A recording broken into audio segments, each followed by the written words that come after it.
इस बुलेटिन के प्रायोजक हैं क्लैरिस हॉस्पिटल्स छिंदवाड़ा।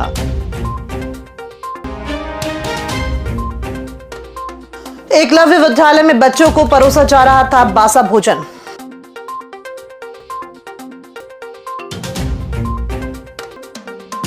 प्रशासन ने कंबल वाले बाबा के कैंप से जब्त किया अश्वगंधा चूर्ण और तेल।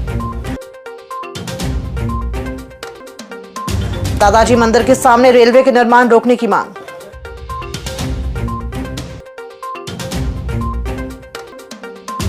जलवायु अनुकूल खेती के लिए किसानों को मिल रहा प्रशिक्षण।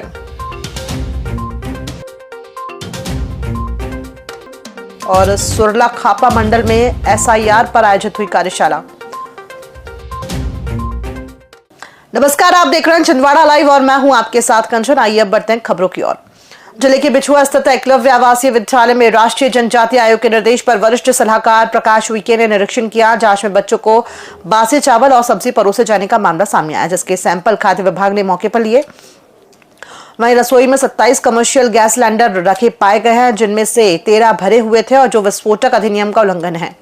अधिकारियों ने तत्काल कार्रवाई करते हुए सभी सिलेंडर जब्त किए। निरीक्षण में भोजन और स्वच्छता व्यवस्था बेहद खराब पाई गई। आयोग ने मामले को गंभीरता से लेते हुए ठेकेदार और जिम्मेदार अधिकारियों पर कार्रवाई के निर्देश दिए हैं। छिंदवाड़ा में बिना अनुमति लगाए गए कंबल वाले बाबा के कैंप पर प्रशासन की कार्रवाई हुई। मुख्य चिकित्सा अधिकारी की टीम ने मौके पर पहुंचकर निरीक्षण किया। जांच में बाबा के पास अश्वगंधा चूर्ण, एक तेल और काले रंग का कंबल बरामद किया गया। अधिकारियों ने बताया कि बाबा ने प्रशासन से किसी भी प्रकार की अनुमति नहीं ली थी। ऐसे में कैंप को बिना अनुमति संचालित करने की इजाजत नहीं दी जाएगी। बरामद सामग्री की जांच के लिए नमूने जब्त कर लिए गए हैं। सीएमएचओ ने बताया कि बाबा को प्रशासन से विधिवत अनुमति लेने के बाद ही शिविर आयोजित करना पड़ेगा। हो गई है थोड़ी सी, आप लोग कार्यकर्ता देखते रहे बराबर।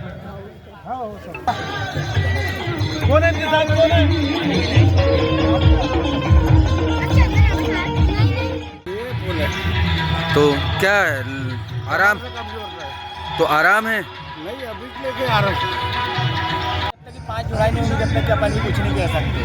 हमको दावा नहीं हो सकता कि हो जाए, बाकी हमको जाए 5 इन्होंने प्रशासन से किसी प्रकार की सहमति नहीं ली है। जब तक ये सहमति नहीं लेंगे प्रशासन से, तो इस प्रकार का कैंप लगाने की अनुमति इनको नहीं दी जाएगी। इसलिए यहाँ पे प्रशासन की तरफ से जांच की जा रही है और इनको किसी प्रकार की खाने की दवाई देने के लिए मना किया गया है और स्पष्ट निर्देश दिए गए हैं कि जब तक आप कैंप न लगाएं, जब तक प्रशासन से आप इसकी स्वीकृति प्राप्त न करें। पेश है हीरो HF डीलक्स, नई इंडिया की डीलक्स बाइक। और फीचर्स की बात करें तो ये देता है 100 सीसी का पावरफुल इंजन, कमाल का माइलेज, स्टाइलिश ग्राफिक्स और आरामदायक सीट, टिकाऊ और मजबूत बॉडी। और सबसे बड़ी खुशखबरी कि ये आपको मिल रही है मात्र 4,999 के डाउन पेमेंट पर और बाकी रकम आपको देना है आसान किश्तों में। देर किस बात की, आज ही जाए अपने नजदीकी हीरो शोरूम में और लेकर जाए अपनी मनपसंद HF डीलक्स और HF डीलक्स को बनाए अपने सफर का साथी। हीरो HF डीलक्स, दमदार, स्टाइलिश और आपके बजट में परफेक्ट, क्योंकि ये है नई इंडिया की डीलक्स बाइक। स्टेशन स्थित दादा धूनी वाले मंदिर के सामने के स्थल पर रेलवे पानी टंकी और भवन निर्माण करा रहा है। इसके विरोध में शहर की धार्मिक और सामाजिक समितियों से जुड़े प्रतिनिधियों ने शनिवार को केंद्रीय मंत्री नितिन गडकरी से नागपुर जाकर मुलाकात की और मांग पत्र सौंपा। श्री दादाजी धूनी वाले सेवा समिति के अध्यक्ष विजय पांडे ने बताया कि मंदिर के सामने खाली मैदान एक सार्वजनिक धार्मिक आयोजन का स्थल है, साथ ही शहर के एकमात्र मोक्षधाम जाने का प्रमुख मार्ग है। यदि उक्त स्थान पर निर्माण को बंद कर स्थान परिवर्तन नहीं किया गया तो बड़ा आंदोलन किया जाएगा। जिले में Borlaug institute for south Asia और कृषि विभाग के संयुक्त प्रयास से जलवायु अनुकूल कृषि कार्यक्रम के तहत रबी फसलों की बुआई शुरू की गई। वैज्ञानिक डॉक्टर पंकज कुमार और श्री दीपेंद्र सिंह किसानों को खेतों पर जाकर जीरो टीलेज तकनीक से सीधी बुआई का प्रशिक्षण दे रहे हैं। ये तकनीक पराली जलाने से बचाव, प्रदूषण नियंत्रण और मिट्टी की उर्वरता बनाए रखने में मददगार साबित हो रही है। मोहखेड़ के ग्राम चारगांव करबल में किसान बालक राम ने इस पद्धति को अपनाकर लागत और समय दोनों की बचत बताई। उप संचालक कृषि जितेंद्र कुमार सिंह ने बताया कि जिले में 280 एकड़ में जलवायु अनुकूल बुआई का लक्ष्य रखा गया है।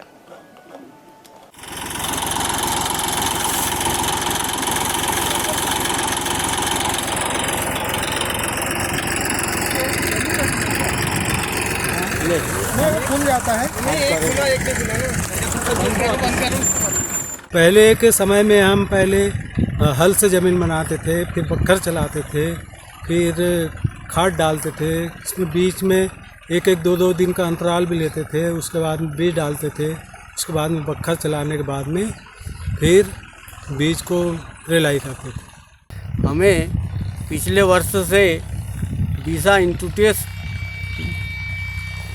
के द्वारा बोरलक के द्वारा हमें मार्गदर्शन मिलता है और बीज भी हमें प्रदान कर रहे हैं। पिछले वर्ष भी हमने वो गेहूं का उपयोग किया था, अच्छा उत्पादन मिला। इस बार भी जो वैज्ञानिक है उनके मार्गदर्शन में हमारे यहाँ बोनी हो रही है और हम बगैर जोताई की धान के खेत में बोनी कर रहे हैं। 280 एकड़ में पूरे छिंदवाड़ा ज़िले के विभिन्न ब्लॉकों में इस कार्यक्रम का समन्वय कर रहे हैं, जिसमें 4 अलग अलग किस्में हैं। DBW 303 है, DBW 187 है, HI 1636 है और DBW 327 है। इन चारों किस्मों का हम अलग अलग क्षेत्र में, अलग अलग विभिन्न ब्लॉकों में कृषि विभाग के साथ में और कृषि अभियांत्रिकी विभाग के साथ में मिलके पूरे छिंदवाड़ा ज़िले में डेमोस्ट्रेशन करने वाले हैं, ताकि किसानों को जलवायु परिवर्तन की चुनौतियों से भी बचाया जाए और उनकी उत्पादन बढ़ाया जाए और साथ में उनकी बुआई की लागत को कम किया जाए। छिंदवाड़ा में आगामी चुनावों में पारदर्शी मतदान सुनिश्चित करने के उद्देश्य से हर्रई और सुरला खापा मंडल की SIR कार्यशाला आयोजित की गई। कार्यशाला में अम्बरवाड़ा विधायक कमलेश शाह और प्रभारी गुरजीत सिंह बेदी ने विशेष गहन पुनरीक्षण 2025 की प्रक्रिया पर विस्तार से जानकारी दी। उन्होंने BLO को मतदाताओं की वास्तविक जानकारी जुटाने और मत या स्थानांतरित मतदाताओं के नाम हटाने के निर्देश दिए। इस दौरान भाजपा नेता मनोज नीमा, माधवी शाह, कामिनी शाह, शंभू साहू सहित अनेक पदाधिकारी व कार्यकर्ता मौजूद रहे। नगर पालिक निगम छिंदवाड़ा द्वारा स्वच्छ सर्वेक्षण 2025 के तहत टॉयलेट 25 अभियान चलाया गया। महापौर विक्रम हैके और आयुक्त CP राय के निर्देशन में शहर के विभिन्न वार्डों में सार्वजनिक शौचालयों की सफाई और निरीक्षण किया गया। वार्ड क्रमांक 42, 41 और 30 में निगम अधिकारियों ने स्वच्छता गतिविधियां संचालित की। टीमों ने नागरिकों से अपील की है कि वे शौचालयों की स्वच्छता बनाए रखें और शहर को स्वच्छ सर्वेक्षण में शीर्ष स्थान दिलाने में सहयोग करें। छिंदवाड़ा में ऑपरेशन मुस्कान के तहत पुलिस विभाग द्वारा जागरूकता अभियान चलाया गया। पुलिस अधीक्षक अजय पांडे और अतिरिक्त पुलिस अधीक्षक आशीष खरे के निर्देशन में ये कार्यक्रम विजडम पब्लिक स्कूल पतालेश्वर में आयोजित हुआ। जिला विशेष किशोर इकाई प्रभारी निरीक्षक संजय भलावी और हमराहा स्टॉप टीम में बच्चों को पास्को एक्ट, बाल विवाह, बाल श्रम, साइबर क्राइम और गुड टच बैड टच जैसे विषयों पर जागरूक किया। कार्यक्रम में करीब 150 बच्चों और शिक्षकों ने भाग लिया। इसी तरह जिले के बिछुआ, तामिया, दमुआ और अन्य थानों में भी पुलिस टीमों ने स्कूलों में पहुंचकर बच्चों को सुरक्षा और अधिकारियों की जानकारी दी।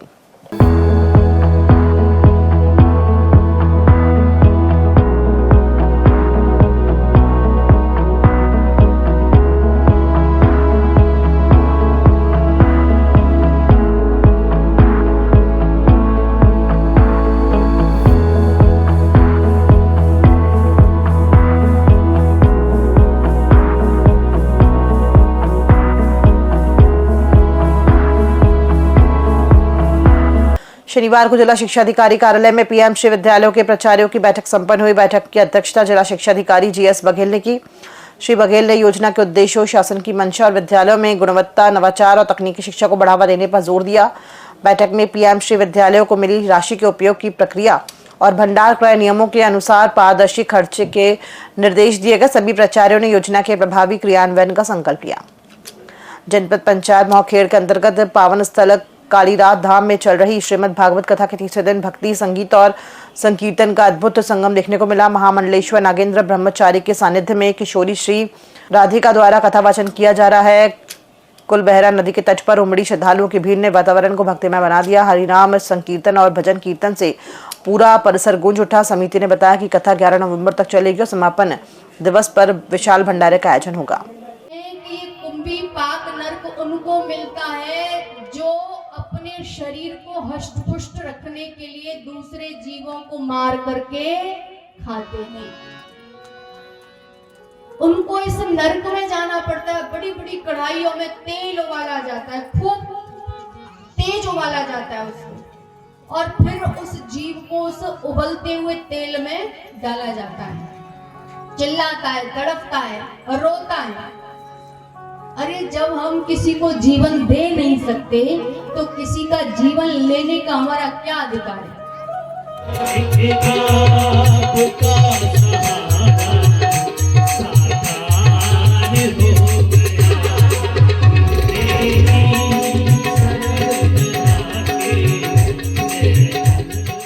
कालीराज धाम प्रबंधकारिणी समिति इस अवसर पर सभी धर्म प्रेमी बंधुओं का, मातृशक्ति का एवं प्यारे बच्चों और युवा साथियों का हार्दिक अभिनंदन करती है, स्वागत करती है। मेले में हर प्रकार के दुकानदार आए हैं और हमारा जो भागवत कथा का कार्यक्रम है उसे धन्यवाद से आई हमारी साध्वी किशोरी राधिका, और यहाँ पर अपने प्रवचनों के माध्यम से सबके मन को प्रसन्न कर रही है और पूर्ण रूप से भगवतमय वातावरण यहाँ पर धाम में बना हुआ है। खबरों में फिलहाल इतना ही, दीजिए इजाजत, नमस्कार।